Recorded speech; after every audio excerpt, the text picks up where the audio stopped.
So tonight's presentation is two parts.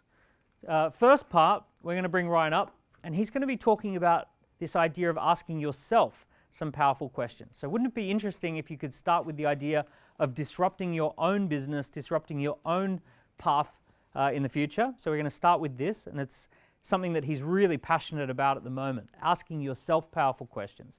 And the second part of tonight is about asking your prospects or asking the market powerful questions so that you can learn more about the market. So we're going to hear both sides of that equation. Please make him really, really welcome all the way from the USA over to freezing cold London to get an authentic London experience, Ryan Levesque.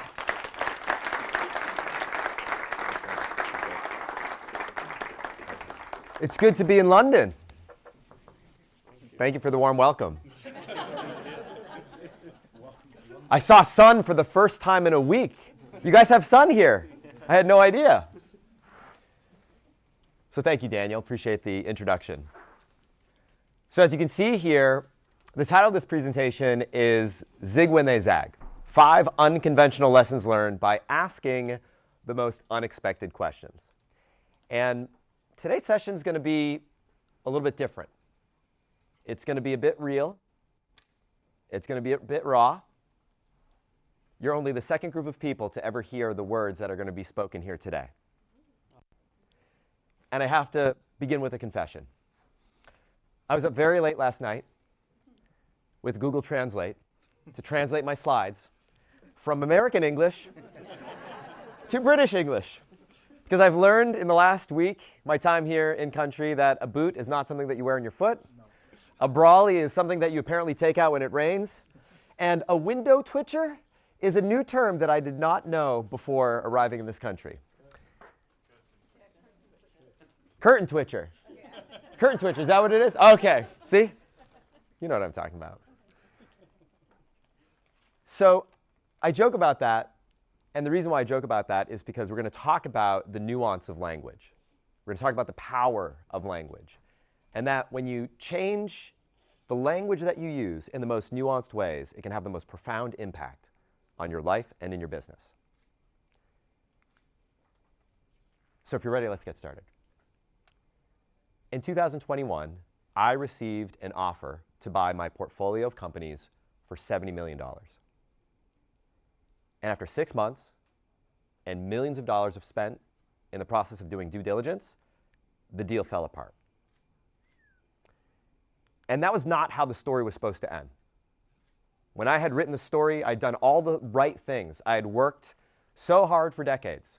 I'd built a company that generated over $100 million in sales, a 7-time Inc. 5000 fastest growing company, which is are you familiar with Inc. 5000? Inc. 5000? Yeah, it's a scale of the fastest growing private companies in America.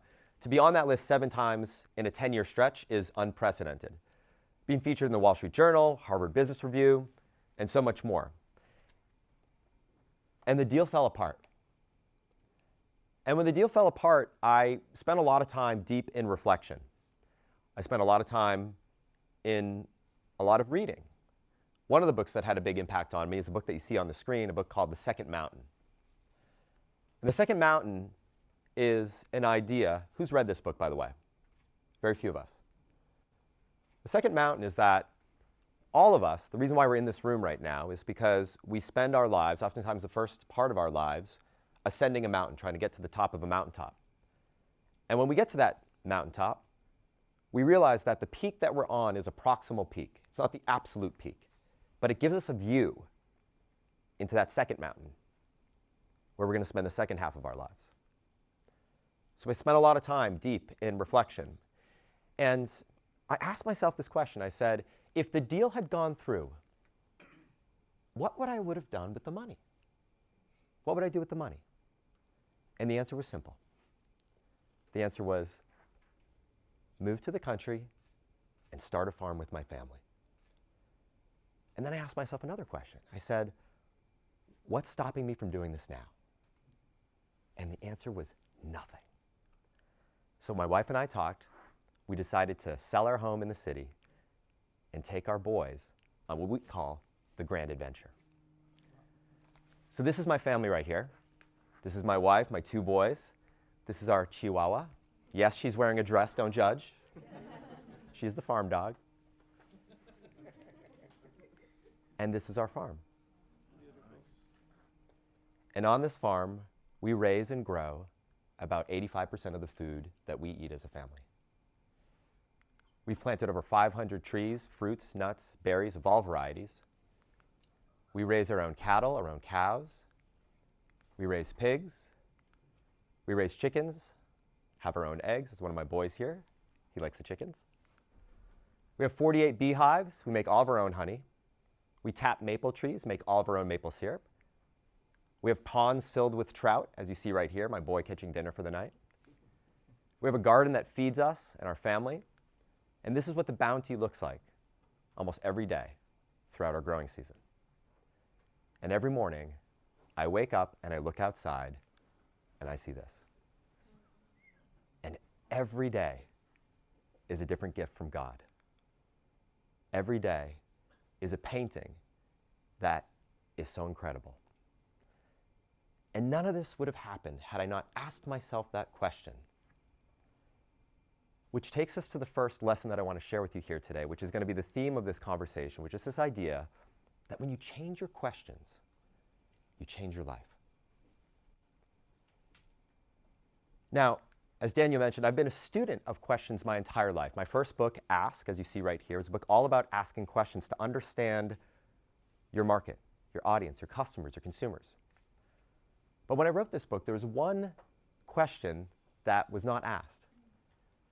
That book was entirely focused on asking everybody else. But what I omitted, what I failed to explore, were the questions to ask yourself. Now, when you try to be all things to all people, you end up being nothing to nobody. But when you try to listen to your market at the expense of who you are, you run the risk of losing yourself in the process.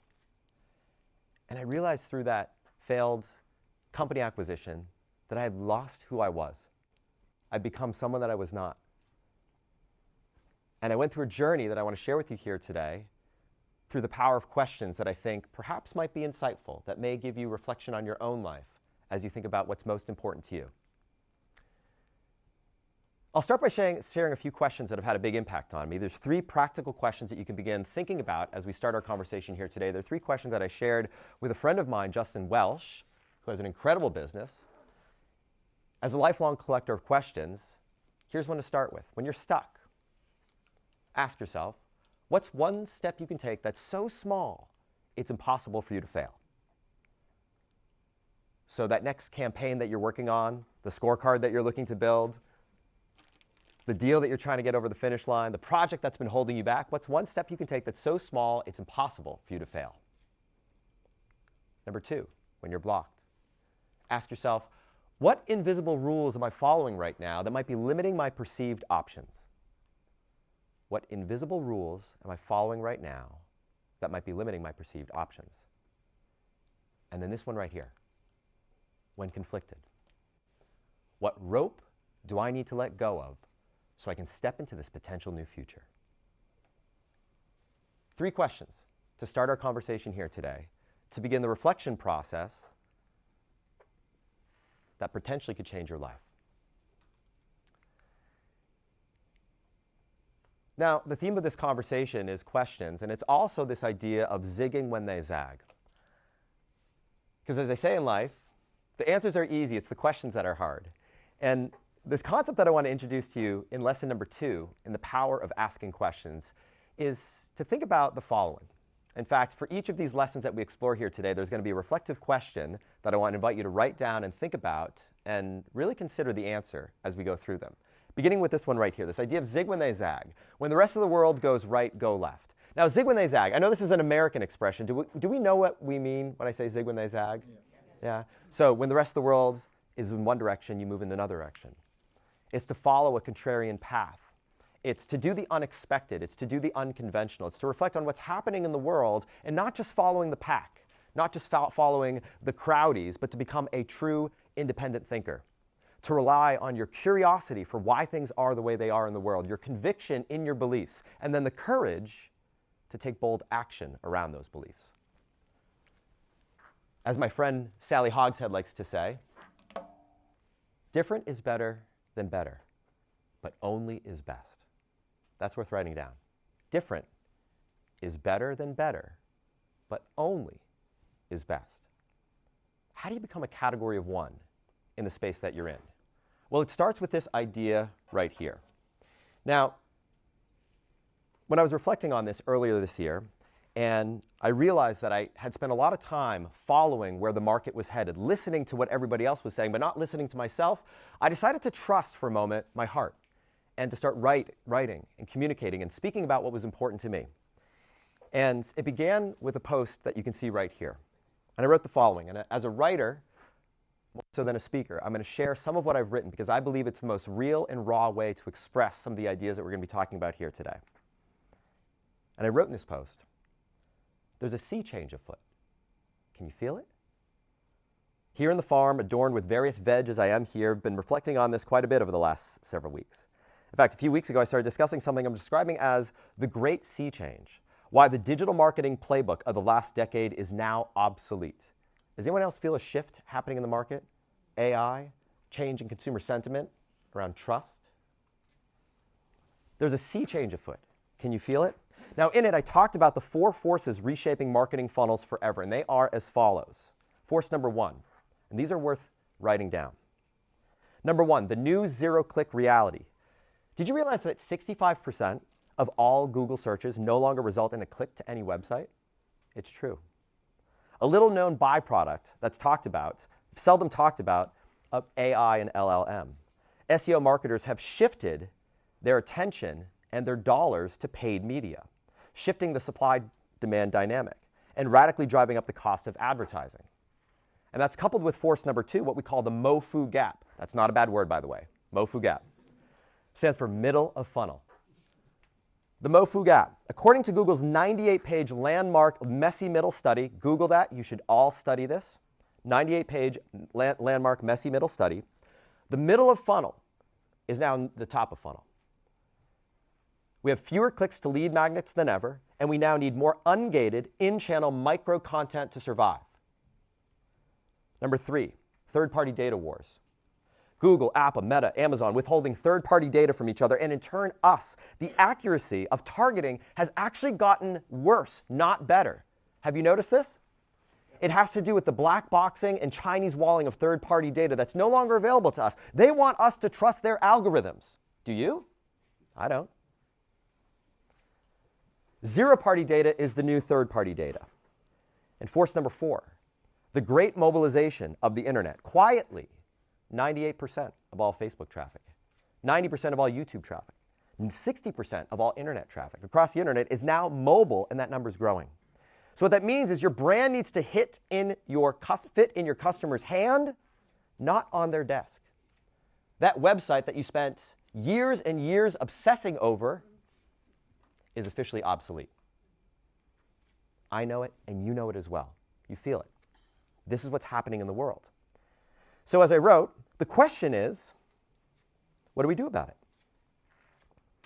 With the super soaker stream of these forces collectively hitting us all in the face right now, all at once, and as a result, the outdated digital marketing playbook of the last 10 years no longer applying in 2024, you might be asking, what's the answer? And more importantly, as we look ahead in the next 12 to 18 months, where do we go from here?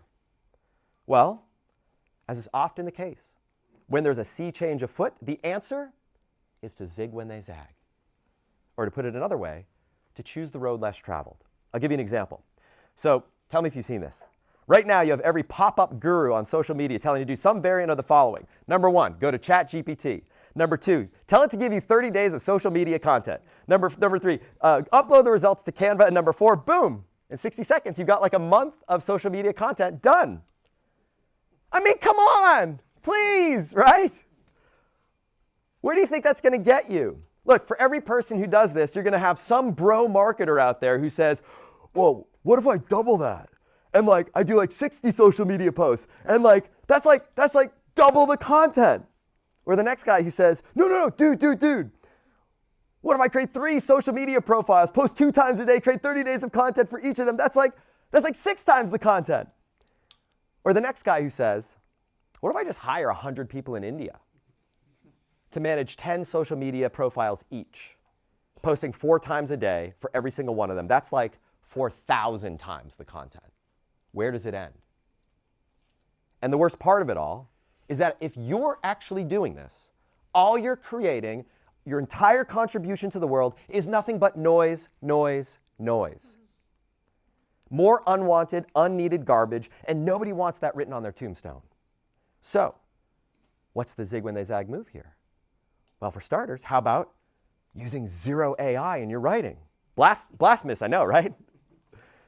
How about focusing on quality over quantity? How about handcrafting every single word yourself? And instead of focusing on the reactional, transactional, commoditized, anonymized click count, what about, stay with me here, focusing on deepening your relationship with a much smaller group of actual, in real life, human beings?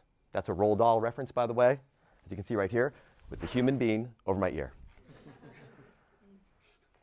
A real group of human beings who you actually get to know and who actually get to know you.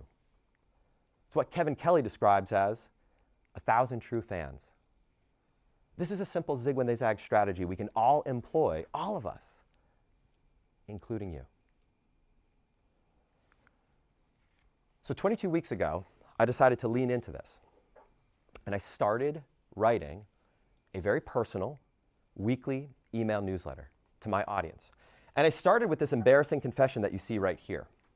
And this embarrassing confession reads, as I sit here writing this, I have an embarrassing confession to make. It's been an actual minute since I've sat down and typed an email to you like this, personally myself with my own 2 hands. In fact, my confession to you is this.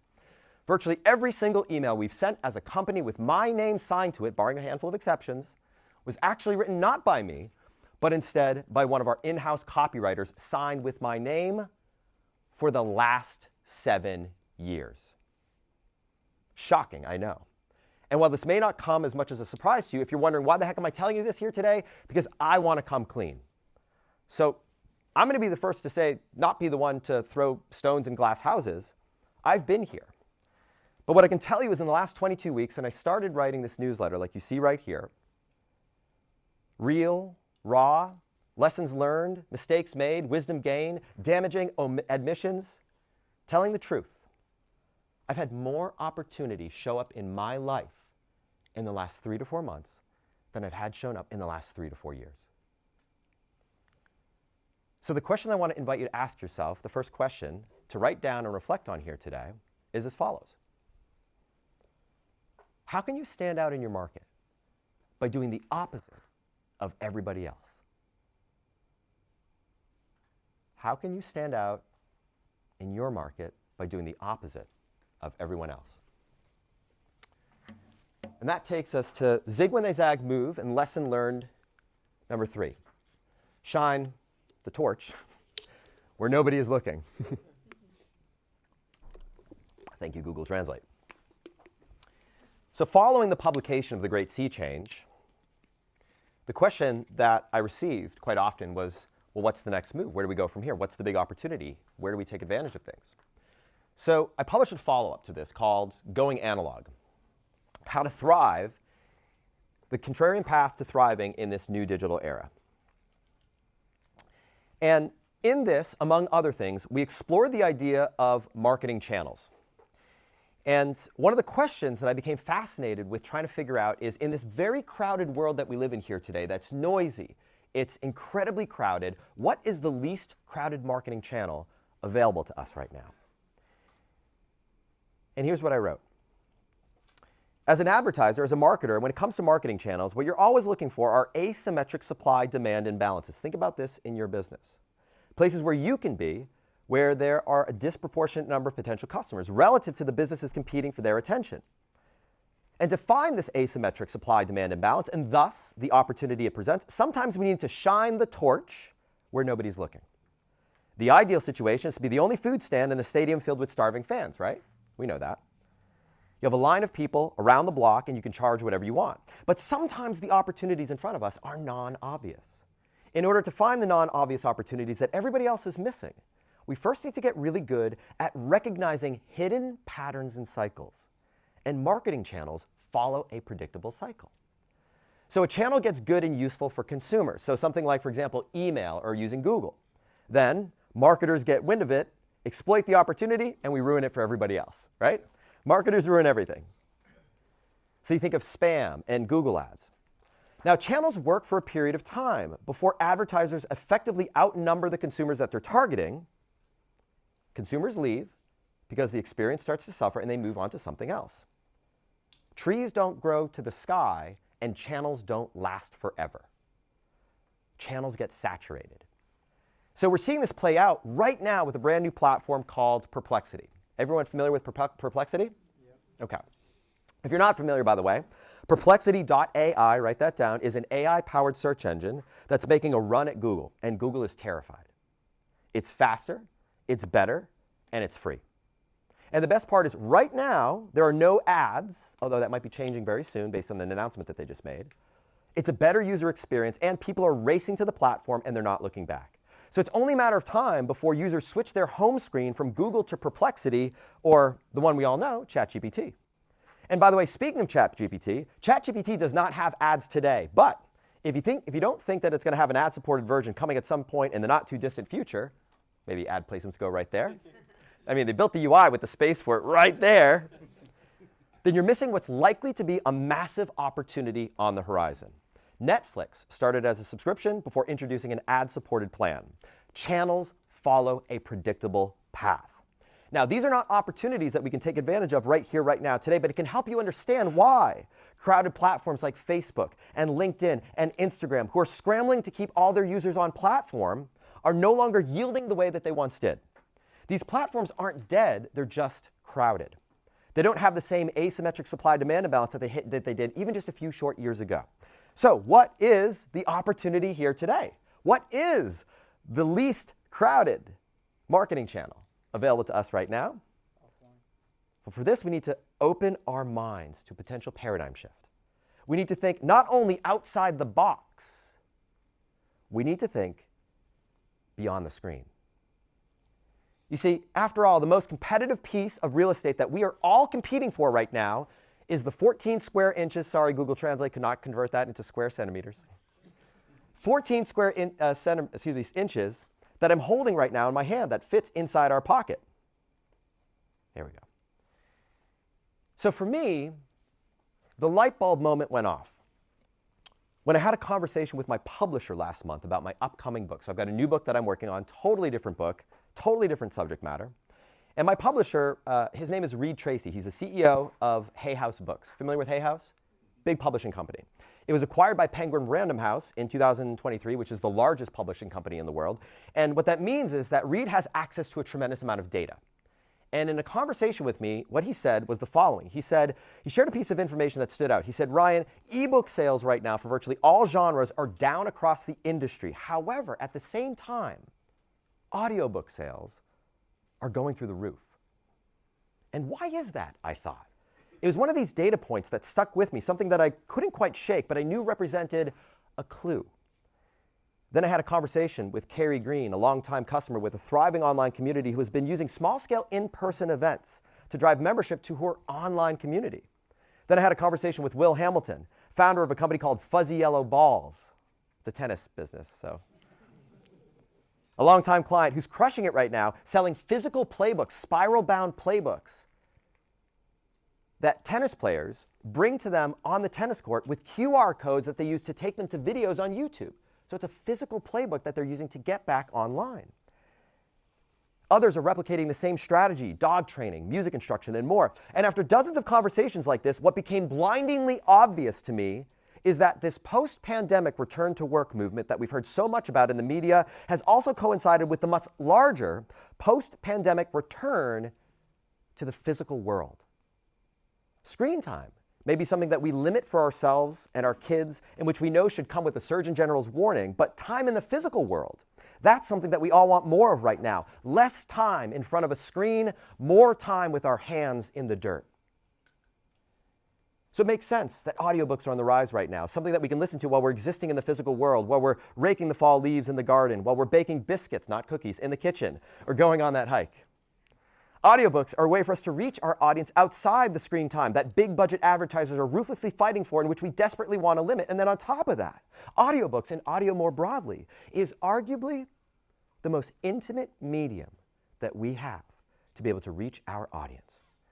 Video is consumed in all sorts of different ways and all sorts of different devices for a few distracted minutes throughout the day here and there. But when we consume audio, and an audiobook specifically, if we're not listening to it in our car, we're most often listening to it with our earbuds deeply embedded in our ears, often for hours at a time. It's the closest we can get to getting our voice directly inside our prospect's brain. Zig when they zag. And speaking of thinking beyond the screen, what about physical space? Question for you: what's the most valuable piece of real estate that exists in a person's home? Think about it. It's their bedside table. Wake up in the morning, first thing I see, right here. Go to bed at night, the last thing I see. How do you own that real estate? Physical book that sits right there, where you become the first thing that they think about every single morning when they wake up and the last thing that they think about when they go to bed. Most valuable real estate in a person's home. So going analog is all about thinking outside the box. And the question that I want to invite you to ask yourself is, how can you reach your ideal customer by thinking beyond the screen? And that takes us to lesson number 4, zig when they zag. Transform competitors into collaborators. So on the farm, we have flowers that you see right here. Anybody familiar with these flowers? So the yellow flower is a yellow goldenrod, and the purple flower is a purple aster. And one of the things that's fascinating about flowers and how they bloom is that the yellow goldenrod and the purple aster actually work together. They cycle their bloom to happen at the exact same time. And the reason for this, the reason why they've co-evolved to be able to do this, is because the rods and cones in the honeybee's eyes respond better to this unique combination of purple and yellow in the wild. And you'll see it here in the UK as well. I was on a hike in Dorset with a friend of mine that I'll be mentioning in a moment. And we noticed the yellow and purple present here as well. It's universal. Pollinators recognize this unique color combination so that instead of competing with one another, by collaborating with each other in nature, it actually increases the distribution of both species. These would be naturally thought about as competitors in the wild, but they actually work together. So with this premise right here, I want to introduce you to this man that you see right here. So this is me without a beard.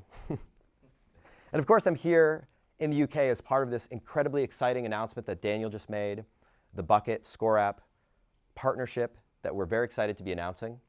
But I'm also here in the UK to mark another special occasion, and it has to do with this gentleman right here. So just a few weeks ago, it was an important milestone for this man right here. This is my friend, my business partner, co-founder in Bucket, Richard Cousins. And he celebrated a milestone birthday. I'll let you guess what that birthday was. I won't divulge his age. Now, if you don't know Richard, he's one of the special ones. And if you do know Richard,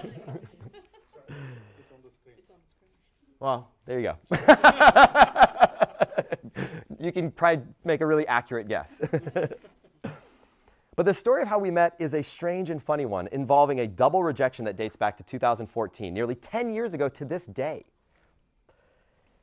So here's the story of the double rejection. Richard had a very successful business at the time that he had built, and he paid to join my high-level elite mastermind. And he joined as a client. However, shortly after paying to join, I learned that Richard's business actually directly competed with another client of mine who was in the mastermind. He was a direct competitor.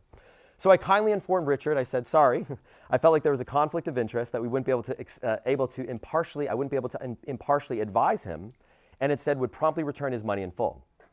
He responded in typical Richard fashion by rejecting my rejection. He explained that he had already booked his flights and his hotel to America from the UK and couldn't get a refund and wouldn't accept my solution. So instead he threw out a creative alternative. He said, I have a second business in a completely different market that's non-competitive, and he asked if he could make that business the focus of the mastermind instead. And what if we collaborate instead of compete? So I discussed the idea with my client, and everyone agreed to the arrangement, and it worked out brilliantly. Fast forward 2 years later, and after publishing my book, my first book, Ask, my business was taking off, but I was feeling incredibly stretched. I felt like I'd reached the limits of my capabilities as an operator, while also simultaneously serving as the main creative force. So at our next mastermind, after dinner one night, I asked Richard if I could speak to him privately to get his advice, and I said, I think I need a Richard. And he responded quite cheekily, well, there's only one of me.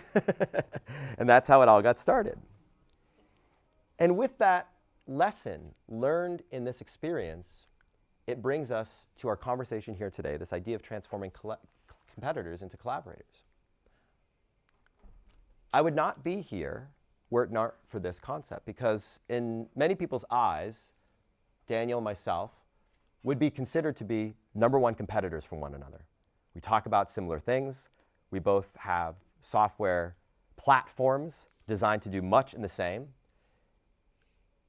But when you transform competitors into collaborators and you rethink the opportunities that presents, it opens up a whole new world. And there's a reason to be thinking in this way that I think is really powerful, and I want to invite you to think about your business and your market. It's something that I share when the new deal came together, Daniel announced a little bit earlier here today. And it's this idea, as you see us right here making the announcement, that's a lesson that I shared along the way, which is this idea that markets want to consolidate. All markets want to consolidate. So today, I want to start by sharing a lesson that can be immediately helpful, no matter where you are in your business, whether you're looking to scale your company for an exit or you're struggling to get traction. It has to do with a universal force that's in every single market, including yours right now. So think about your market. Think about the customers that you serve, the industry that you're in right now. This is a force that is alive. Markets want to consolidate. Like water flowing downhill, the trend of moving from a fragmented market to a consolidated market is a universal force that eventually manifests itself across every single market over time. And the same with yours. Now, new markets typically emerge with some type of innovation or deregulation, which often allows numerous small players to enter a highly fragmented space. Think the advent of AI, large language models as an example. Then as an industry matures, companies seek economies of scale, a greater market share, so on and so forth. Think the airline industry. Now, the evolution to fewer, larger businesses is driven by the pursuit of profitability, cost control, and the list goes on.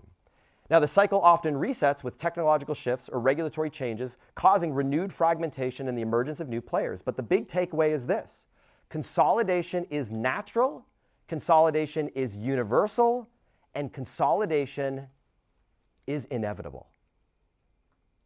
So, as you think about this and ponder this, the question that I want to invite you to think about here is, right now in your market, who do you perceive to be a major competitor who could actually become a major collaborator? Think about that person. Think about that business. And by the way, if you're struggling to pinpoint one right now, it's likely that you're in a highly fragmented market, and there's opportunity there as well. And that takes us to lesson number 5. Heart, humor, humanity.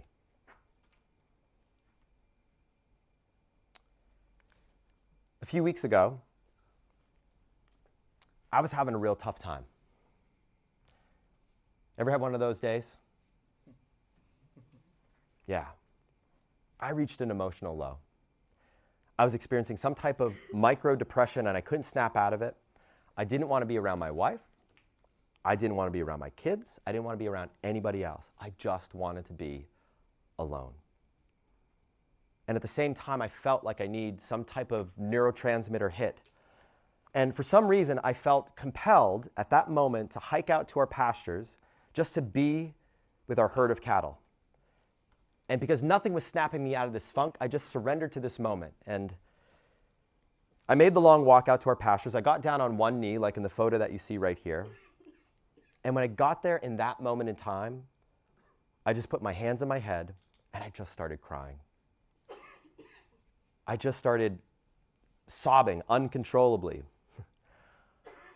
until one of the heifers came up to me, like the photo that you see here in this photo. And this particular heifer was a yearling whose name is Athena, in her infinite wisdom, one of the shy ones who had never walked up to me before.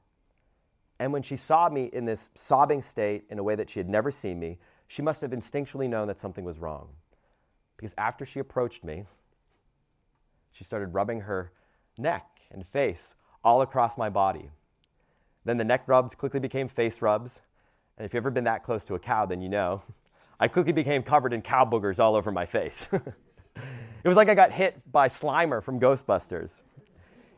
And as I sat there, down on one knee, completely covered in cow mucus all over my face, I snapped out of it. I just started laughing. I started laughing uncontrollably at how ridiculous I must have looked in that moment. And that was the thing that snapped me out of that funk. So after cleaning myself up, I came back home and I wrote the following journal entry. The oscillation between self-loathing and self-love. Fresh from a morning hike, reflecting on the nature of life, I sit here typing this with some raw and vulnerable thoughts to share. If you've ever experienced feelings of worthlessness, transient or otherwise, if you've ever felt like a failure, if you've ever thought you had everything figured out only to have everything fall apart, temporarily or otherwise, if you've ever found yourself slipping into the gap versus the gain, if you've ever oscillated between self-loathing and self-love, understand that somewhere within, somewhere in the middle sits acceptance. And if you ever struggle with feelings of not measuring up, of not being enough, of feeling that your own self-worth is tied to the value of your own accomplishments, and if you've ever found yourself with your self-talk and introspection slipping into questions like, what's wrong with me? Instead of questions like, what can I learn from this? Understand that it's okay. Understand that you're not alone. Understand that this is part of the full spectrum of human existence, and that what you are doing, when you stop hiding from what you're hiding from, when you stop running from what you're running from, when you stop distracting yourself by being so damn busy all the time, is giving yourself the opportunity to slow down, to take a moment to reflect and actually feel. Because for people to trust you, they need to see three things. They need to see your heart, your humor, and your humanity. The most valuable currency in the world is not USD or GBP or even BTC. It's KLT. Know, like, and trust. So I shared that with my audience, and it led me to this question that I want to invite you to think about right now. And this is a big one. This is a deep one. This one's not easy. Some of us won't be ready to go here. But I want to invite you to lean in. What's a moment in your life that you can share with transparency and vulnerability to establish a deep level of trust with your audience? Now, I said there are 5. I fibbed. There's a bonus one. Become your mentor's #1 student. Throughout my life, I've had one move that I've used over and over again that's gotten me to where I've been able to get to. I grew up very working class, first in my family to go to university. My dad worked nights shipping boxes in the back of a truck. My mom cut hair for a living. Started with nothing. $500 and a laptop, and built a business to multiple 8 figures, literally starting from scratch. But I've had one move that I've been able to use over and over again in every area of life and business, and it's this one right here. Seek out a voice that you resonate with in the area of your life or your business that you want to improve, and strive to become that person's #1 student. Strive to become your mentor's #1 student. So I share this photo right here. This is my farming mentor. This is Ben Falk. Incredible man.